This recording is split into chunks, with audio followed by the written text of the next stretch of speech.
Hi everyone, it's Tammy, and I have seen a lot of hype on the makeup brush looking tool that they have now to blend. And I purchased some very inexpensive but very soft makeup brushes off of Amazon, and I wanted to compare them with the other blender things that I have, and I thought that you guys might be interested in seeing the difference as well.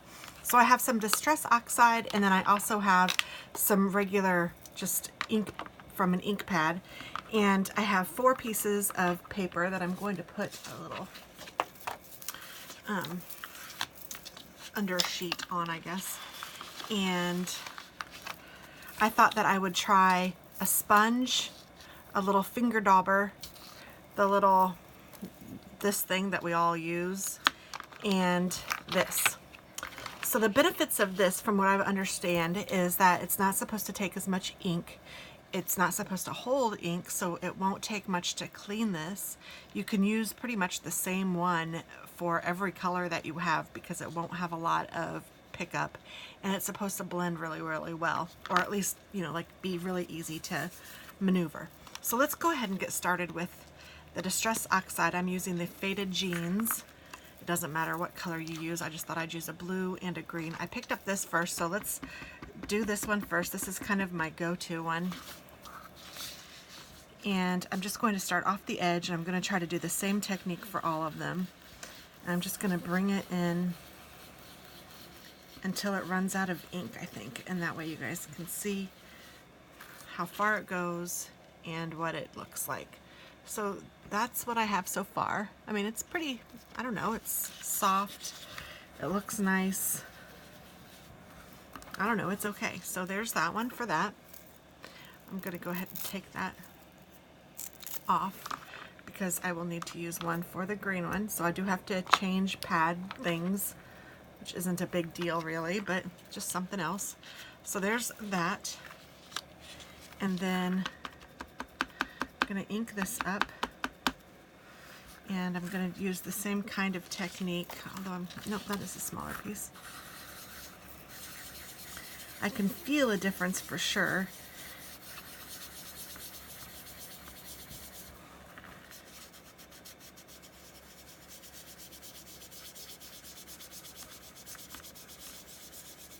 This might hold a little bit more ink. I mean, you can see I'm still getting ink. See the edge? I can still get some ink. Now, it may have had some ink stored on there more than the other one, but the other one was full too, so I don't know. I feel like this one gives me a lot more ink. It feels differently, and I honestly think I might even have a little bit more control with this. I think I actually might like this better than the Tried and True, which is what I would have gone for normally. So I don't know. I really like this. That was nice.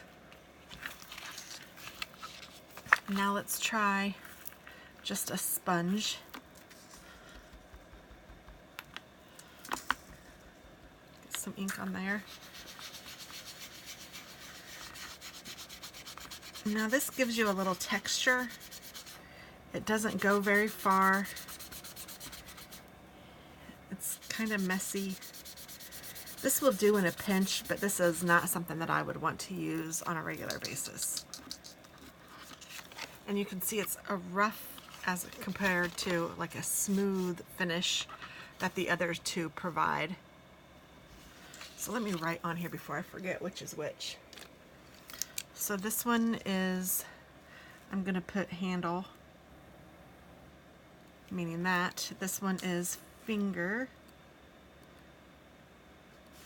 This one is sponge. And this one will be makeup, but I'm not going to write that on there until I'm finished. So let's try the makeup one. This is the first time I've even used it. So I'm just brushing it on here to get some on, and there is some on there. And let's just start. Oh my goodness. Holy cow, I feel like it, now I do feel like I want to hold it at the head of the thing.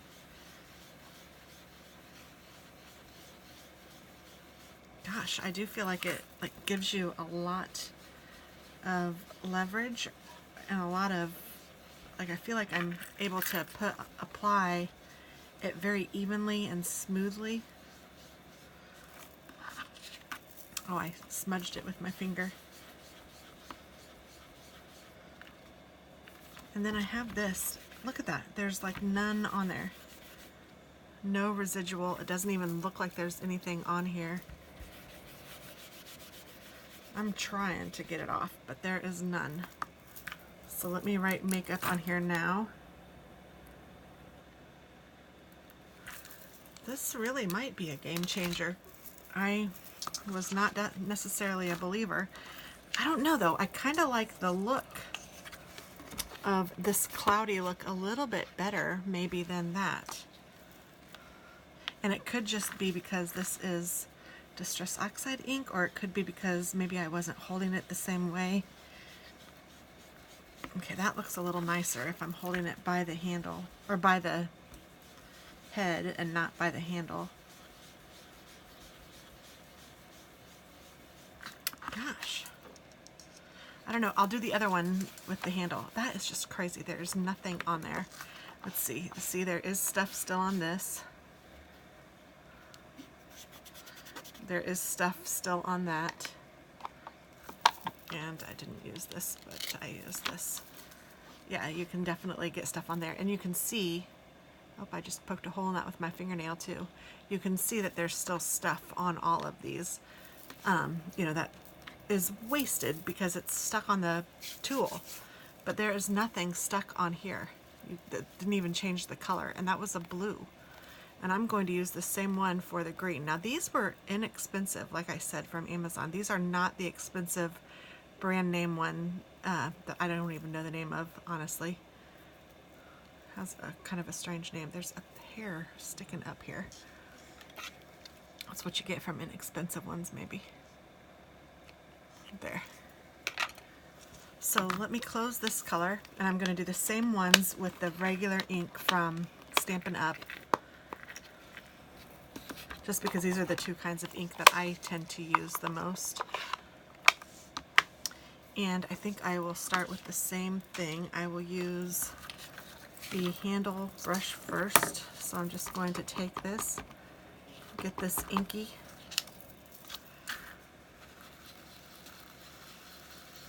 Again, I mean, it gives you a very nice coverage. It's very strong at the beginning, and then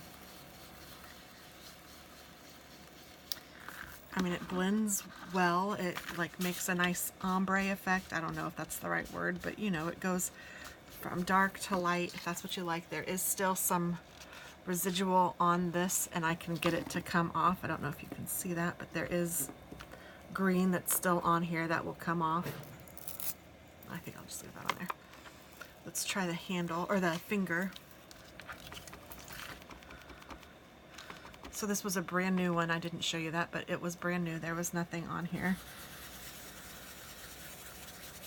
I think I have better control over how much gets put down to start with this, so I don't have to make it quite as dark at the beginning as I do with the other one, where you have to really start with it getting really dark, and I feel like I'm pushing down harder here.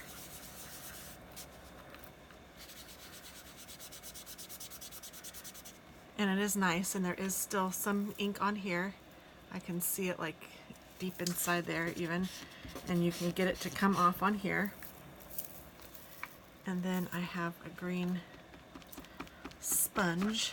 I have a feeling this will be the same kind of effect, but we'll just try it out.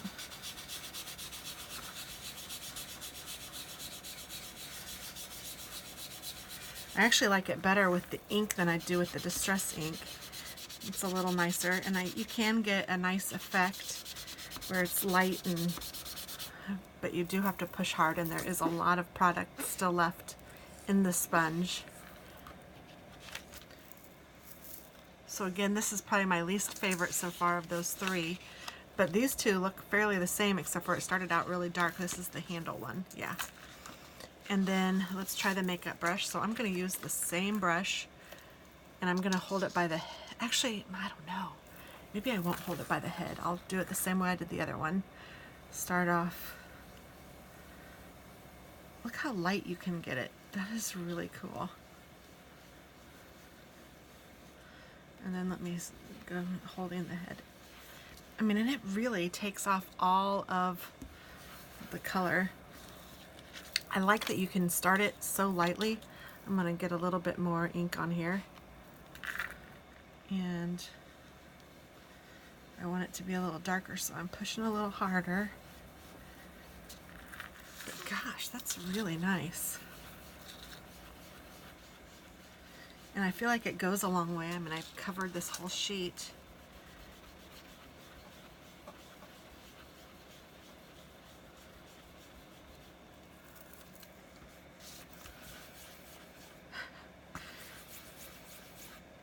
And I'm getting a little bit of residual, but you know, I haven't like cleaned it off yet, but there we go. That is crazy. I mean, it still has some green, but I feel like I can get it all off.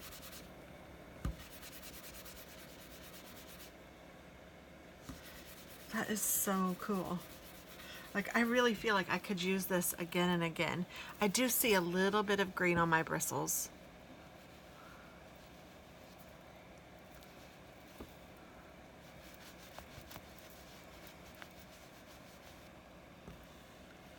But I don't think it made my palm. Maybe it did, I can't tell. I mean, it's so minuscule if it did that it's really nothing. That is crazy. Okay, so let's look at these. Let's compare and contrast all of them. So here are the 4.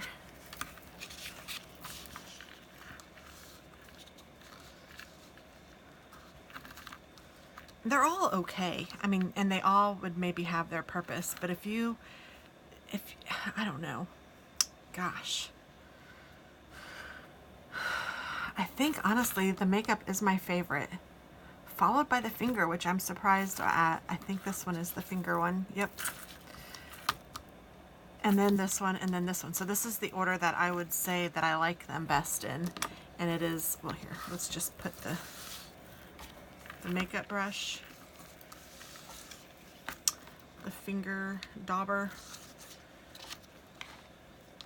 the round dauber, and then the sponge dauber. That is the order that I prefer them. You know, you can test them and do your own thing, but if you're like me, you have all of this stuff and you have it in your arsenal of tools, and this one might be a new one that you're thinking, I don't know if I want to add this or not. And it comes in a set with lots of different sizes. I don't even know if you'd need all the sizes, but how cool. I mean, I don't know. It wasn't expensive at all. And I don't even know how many brushes I got, but look, I got this huge giant one, this little bitty one. So 1, 2, 3, 4, 5, 6, 7, unless there's another one hiding. Oh, and there is 8, 9, 10. Oh my goodness, I got 10 of these brushes. And honestly, I think that this would be more than you need. I mean, look at this one. This one's kind of cool. Let's see how this would look.